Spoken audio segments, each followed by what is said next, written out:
ජීවිතයේ අඳුරුම වෙලාවට මිනිස්සෙකුට ඕන කරන්නේ විසඳුම්වත් උපදේශවත් නෙවෙයි. ඇත්ත හියුමන් කනෙක්ෂන් එකක් විතරයි. දරුණු කුණාටුවක් වෙන වෙලාවට පීඩන්න කියලා දෙන මිනිස්සෙක් අපිට ඇත්තටම වැඩක් නැහැ. අපිට ඕන කරන්නේ කුණාටුව ඉවර වෙනකන් හයියට අල්ලගෙන ඉන්න පුළුවන් අතක් විතරයි. ජීවිතේ අපිට වැඩිපුරම වටින්නේ අන්න ඒ වගේ කුණාටුවක් වෙලාවට හයියට අල්ලගෙන ඉන්න පුළුවන් මිනිස්සුව. නිත කඳුළු පුරා හිත රිදුන කියාවෙන් නොවී ඉඳිමු මෙලෙසින් දිවි මගේ සදා හමු වුණා කියා අපි මුසා දොඩමු කෙලෙසින්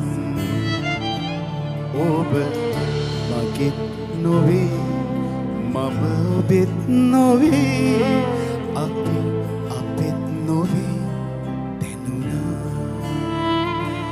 හිරු සඳුත් නොවේ සඳු හිරුත් නොවේ